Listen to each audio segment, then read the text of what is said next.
Bonjour, bonsoir, je vous retrouve aujourd'hui avec grand plaisir pour une tarte au chocolat. Alors, cette version de tarte au chocolat, c'est vraiment la mienne. Ce sont en fait des recettes que j'ai faites, que j'ai reprises sur Internet, Cookidoo, Cookomix, etc., etc. Et aussi d'autres livres de cuisine que j'ai à la maison. Et j'ai pris vraiment tous les conseils et toutes les quantités, les proportions qui, à moi, me plaisaient le plus. Alors, petite précision avant de commencer, aujourd'hui, on va utiliser un Thermomix. J'ai choisi le Thermomix parce que pour moi, c'était l'appareil qui était le plus facile dans ce cas-ci.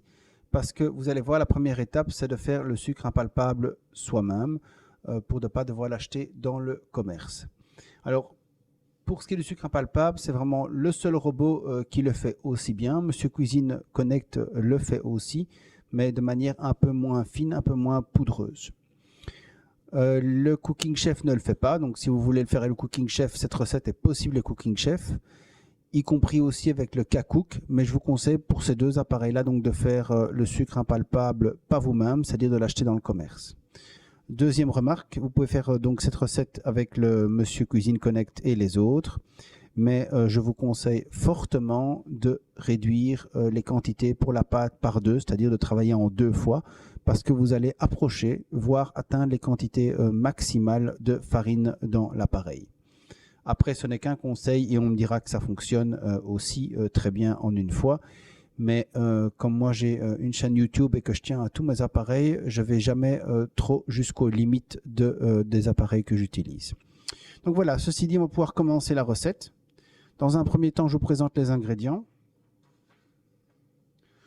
On a donc 100 g de sucre semoule ou sucre en poudre, 200 g de beurre demi-sel coupé en morceaux et aussi en réserver un petit peu pour votre moule. On aura 370 g de farine de blé et un peu pour fariner, le moule à nouveau, et un œuf. La farine, moi j'utilisais la farine T45 comme d'habitude. La T55 fonctionne très bien pour cette recette aussi. L'œuf, j'ai pris un œuf de qualité correcte. Je n'ai pas pris d'un œuf bio, mais en tout cas il est de taille moyenne, donc à peu près 60 g. Ceci dit, on va pouvoir commencer par la première étape. La première étape, c'est assez simple. On va mettre le sucre dans le bol.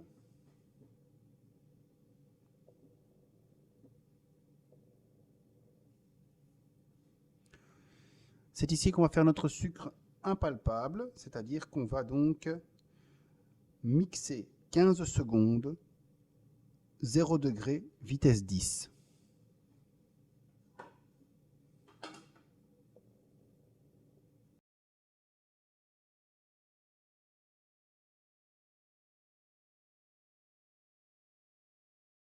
Mon petit conseil à moi, ma petite astuce, c'est de laisser reposer cette poudre à peu près 1 minute. Pourquoi? Parce que le sucre impalpable qu'on fait avec le Thermomix est très très fin.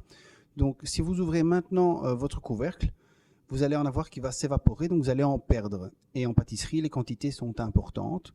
Donc voilà, je laisse reposer mon appareil à peu près 1 minute pour éviter donc qu'il y ait trop cette perte à l'ouverture du couvercle. Voilà, pendant la minute de repos, pour gagner du temps, on casse déjà notre œuf qu'on va utiliser à l'étape suivante.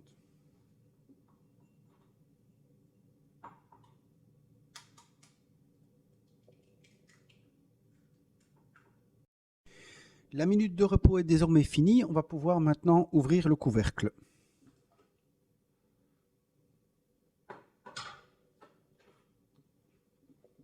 Vous voyez, on obtient un beau sucre impalpable. Alors pour le faire tomber, très simple.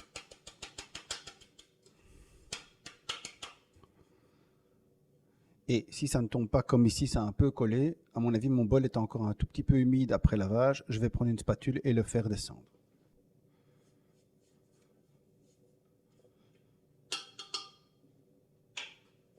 Maintenant, il est venu le temps donc de mettre le beurre, la farine et l'œuf.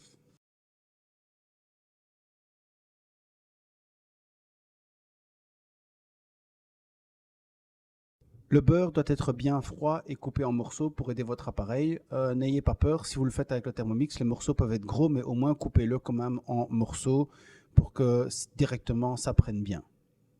Alors en fonction de la taille de vos morceaux, vous allez pouvoir travailler à peu près 30 secondes, vitesse 5 et évidemment pas de température. Si vraiment votre beurre est très très dur ou que vous avez fait des très très gros morceaux, vous pouvez mettre directement 45 secondes. Donc moi je vais mettre 30 secondes, 0 degré, vitesse 5.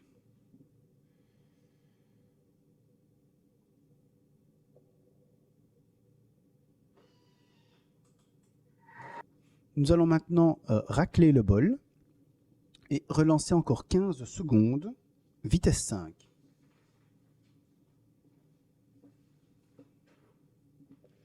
Vous voyez, la pâte est déjà presque faite, c'est-à-dire qu'elle colle déjà bien. On obtient vraiment une pâte sablée.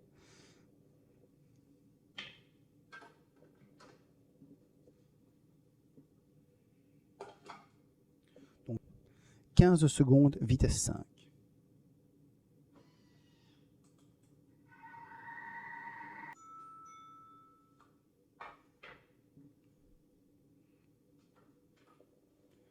Alors voici ce qu'on obtient.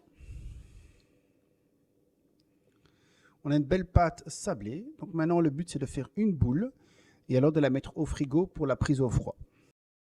Alors pour sortir la pâte du bol, c'est très simple, hein, c'est l'astuce typique chez Thermomix. On va faire gauche-droite au-dessus du bol, donc en tournant l'axe manuellement donc avec les mains pour faire descendre la pâte. Pour le restant, on va prendre donc la spatule et le dégager aussi.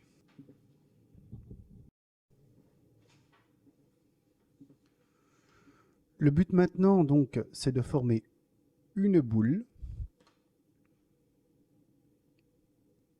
Cette boule, on l'aplatit légèrement et après on va donc filmer la boule légèrement aplatie et la mettre au réfrigérateur au moins 30 minutes pour une bonne prise au froid.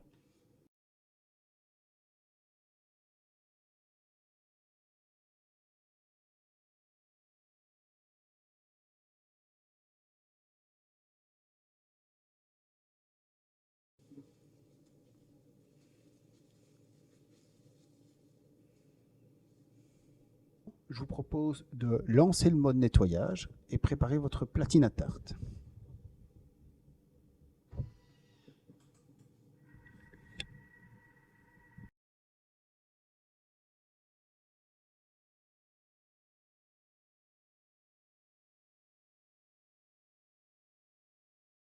Comme je viens de faire, pour préparer la platine, on va d'abord la beurrer et ensuite on va légèrement la fariner et enlever l'excédent de farine avant d'y poser notre pâte dessus.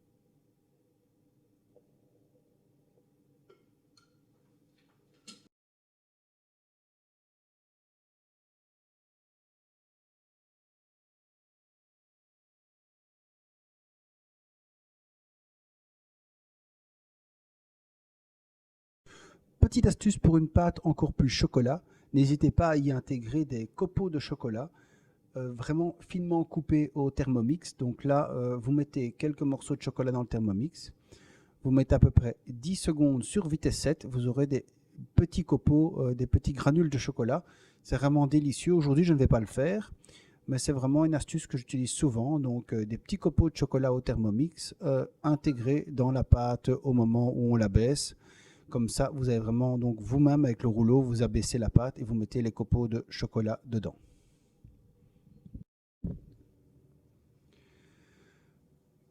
Pendant que notre pâte prend au froid, nous avons donc lavé le Thermomix avec la fonction rinçage. On a préparé une surface de travail pour préparer, donc pour aplatir, abaisser la pâte. Avant toute chose, je vais vous proposer de vous présenter un instrument que j'utilise maintenant depuis quelques temps.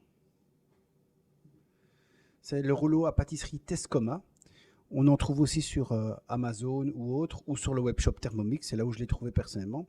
Et donc vous avez au bout de ce rouleau à pâtisserie des petites bagues que vous mettez pour avoir donc un abaissement parfait et régulier de votre pâte. C'est vraiment très pratique. Et ce rouleau est léger et donc facile à nettoyer parce qu'il est en plastique. Donc vraiment, je vous le conseille, c'est le rouleau Tescoma. Et par ailleurs, on va travailler sur une plaque, un tapis à pâtisserie, que j'ai trouvé ça sur Amazon pour 4-5 euros, c'est très facile. parce qu'il y a un rond autour. Il y a un cercle qui donc indique le diamètre que vous êtes en train de travailler. Donc grâce à ce diamètre, vous pouvez un petit peu tricher entre guillemets, c'est-à-dire vous pouvez abaisser votre pâte de manière vraiment bien ronde, bien régulière, avant de la mettre dans un moule. Ceci dit, on va pouvoir continuer. Donc pendant que notre pâte prend au froid et pendant que notre four préchauffe à 180 degrés, donc important, mettre votre four à préchauffer à 180 degrés. Donc on va pouvoir maintenant continuer notre préparation. On va pouvoir avancer déjà à l'étape suivante, qui va être la fameuse crème au chocolat. Alors pour la crème au chocolat, je vous propose d'utiliser les ingrédients suivants. 30 centilitres de crème liquide entière ou au moins 30% de matière grasse. 250 g de chocolat noir, de préférence 70% de cacao si vous en avez. Un œuf entier et 75 g de sucre semoule. Donc première étape, on va faire chauffer la crème liquide. Donc le but c'est de faire monter cette crème en température. Donc on va mettre 8 minutes, 90 degrés. Donc le but c'est qu'elle arrive presque à ébullition, mais qu'elle ne soit quand même pas trop chaude.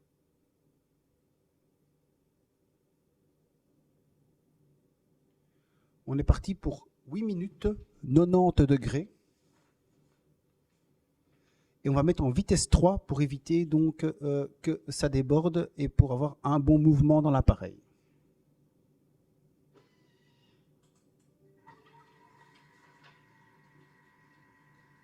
Pendant que la crème cuit, pour rappel, vous aurez évidemment la recette sur le blog comme d'habitude. Vous avez les renseignements en début et en fin de vidéo pour avoir l'adresse du blog. Voilà, pendant que notre crème chauffe, on va pouvoir maintenant regarder, voir notre pâte, si elle a bien pris au frais. On a dépassé les 30 minutes. Parfois, je mets jusqu'à 1 heure, voire 2 heures de prise au froid. Maintenant, je vais voir après 30 minutes ce que ça donne.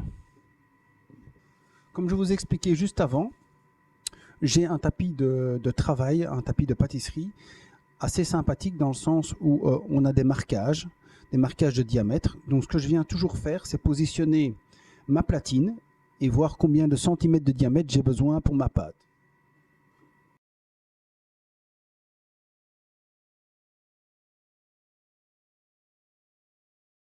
Ici, je dois aller jusqu'à 30 cm parce qu'avec le rebord, donc j'ai besoin de 30 cm.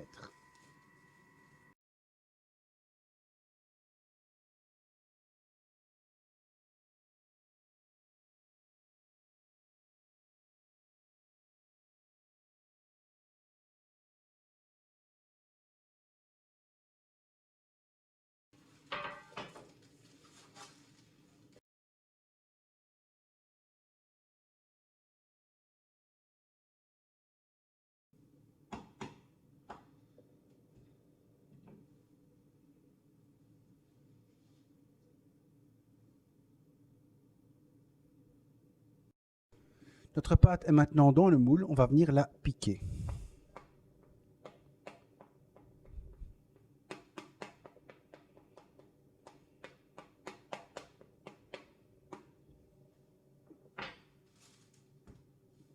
Ensuite, on pose une feuille de papier sulfurisé dessus.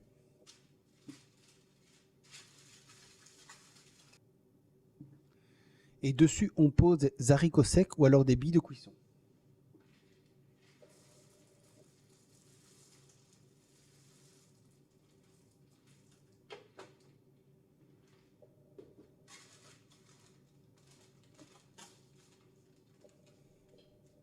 N'hésitez pas à bien en mettre.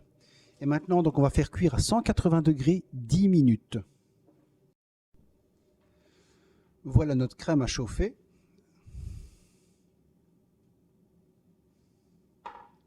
Elle est juste à bonne température. On va mettre le chocolat.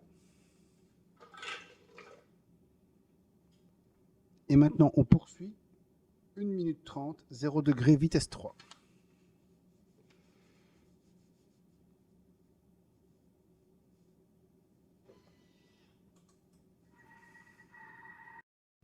On va découvrir ensemble ce que ça donne.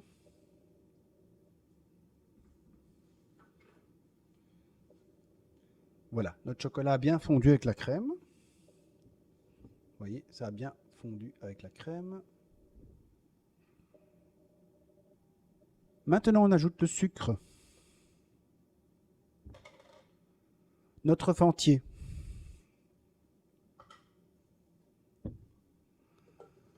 et on relance 1 minute 30, vitesse 3.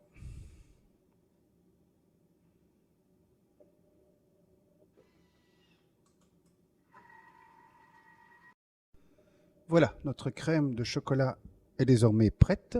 Il n'y a plus qu'à la mettre sur la pâte dès qu'elle aura donc cuit 10 minutes à 180 degrés. Évidemment, d'abord, on vient venir retirer les haricots secs.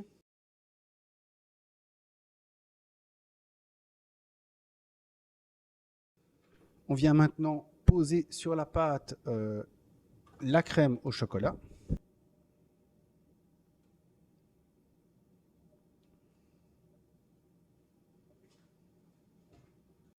Donc nous allons d'abord baisser la température du four à 150 degrés. Et maintenant, on va venir remettre notre tarte dans le four pour 20 minutes à 150 degrés. Petite information, ce n'est pas dans le four que le chocolat et la crème de chocolat va prendre sa consistance définitive. Donc ce qui est important ici, c'est de remettre donc 20 minutes au four pour que la pâte cuise. Le moment où la consistance va réellement être obtenue, c'est dans le réfrigérateur. Donc quelle est l'étape suivante? Donc à nouveau, on termine la cuisson 150 degrés pendant 20 minutes. Et alors ensuite, on va d'abord laisser refroidir hors du réfrigérateur. Et quand votre tarte aura refroidi hors du réfrigérateur, vraiment quand elle est bien froide, j'insiste bien là-dessus, sinon vous allez abîmer votre réfrigérateur, vous allez la remettre au réfrigérateur pendant encore 1 heure environ pour que le chocolat prenne une bonne consistance. Une fois ceci fait, eh ben, il n'y a plus qu'à déguster. Je profite de la cuisson donc de la tarte au four pour vous souhaiter en tout cas un très bon appétit. Je vous mettrai la photo comme d'habitude de la tarte en fin de cuisson. Je vous remercie beaucoup pour tous vos encouragements, vos likes et vos abonnements. N'hésitez pas, le petit pouce, l'abonnement, ça fait toujours plaisir. N'hésitez pas aussi à continuer à commenter les vidéos pour m'aider, me permettre de continuer à évoluer. Donc voilà, je vous remercie beaucoup encore pour tout. Je vous souhaite une bonne fin de journée, une bonne fin de soirée et surtout un bon appétit. Bye bye.